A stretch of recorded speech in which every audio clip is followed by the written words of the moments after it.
venteuse avec des bourrasques, c'est exactement ce qu'il faut faire. Bonjour à tous et bienvenue dans cette vidéo sur la chaîne YouTube Station TV Plus. On est mercredi 12 août 2026, 10h28.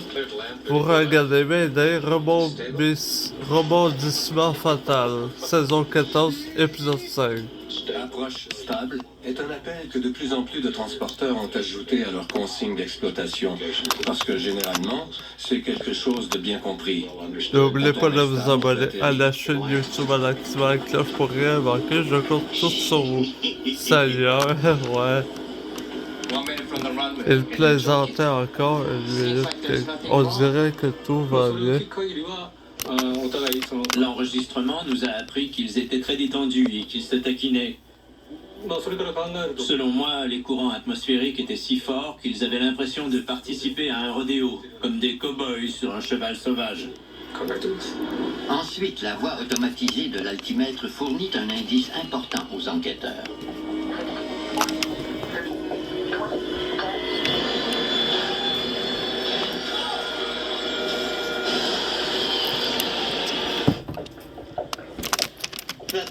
Faites rejouer la dernière partie.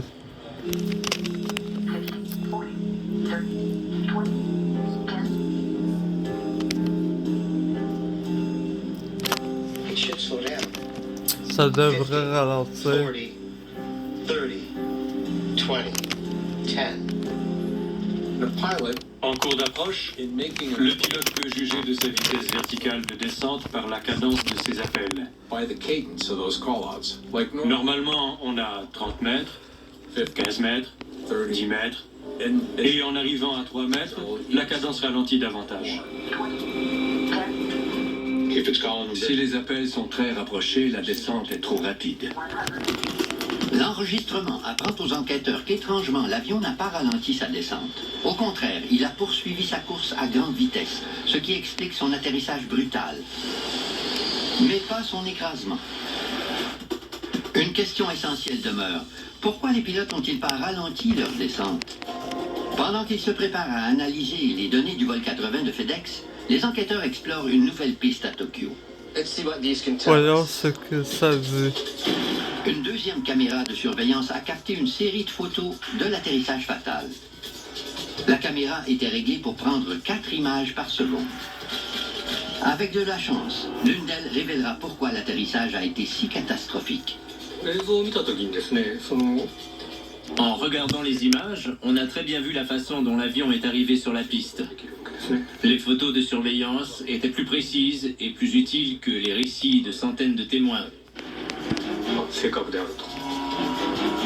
off the ground.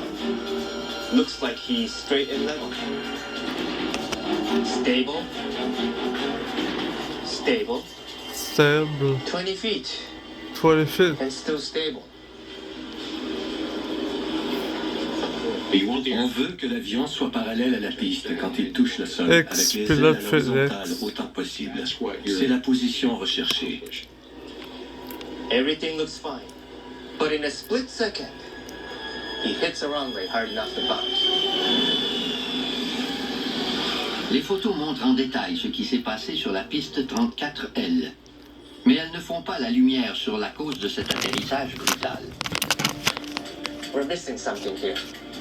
Ils s'intéressent aux renseignements fournis par l'enregistreur de données de vol. All right. What does the data tell us? Ils espèrent découvrir quels gestes ont posé les pilotes juste avant de s'écraser. 40 feet. 30 feet. Strange. It's practically level. He should be nose up here. À 9 mètres du sol, les pilotes doivent cabrer l'avion de quelques degrés pour ralentir la descente et le poser en douceur sur la piste. C'est ce qu'on appelle un atterrissage avec arrondi. Le pilote commence à tirer sur le manche à balai pour atterrir avec arrondi, en ralentissant la descente, pour que l'avion se pose avec une perte de puissance graduelle.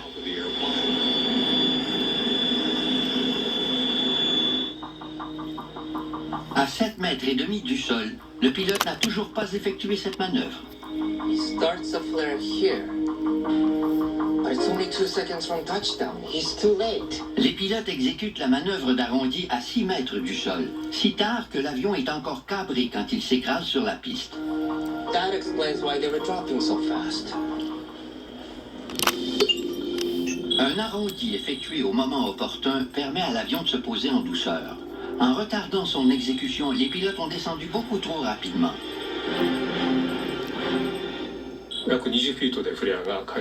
Ils ont commencé leur arrondi à 6 mètres. C'est à ce moment-là que tout a dérapé. 2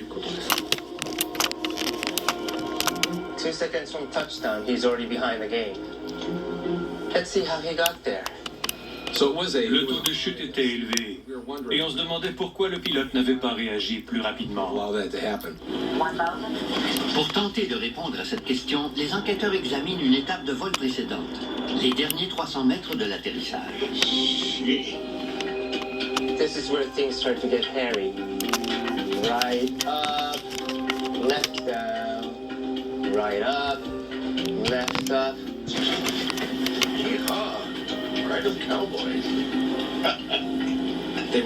Ils se sont efforcés de s'ajuster au vent debout changeant et aux turbulences dues aux brusques variations d'altitude de l'avion. Stable.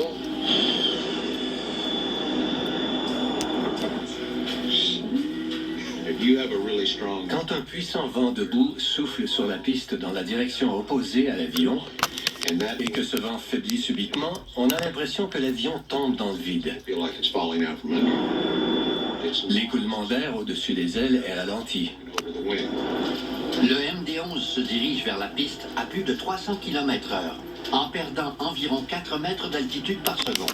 Pino a du mal à maintenir l'avion dans la position souhaitée pour l'atterrissage.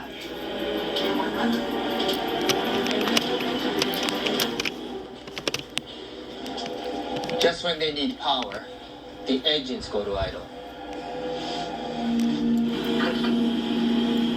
À 15 mètres du sol, la situation s'aggrave.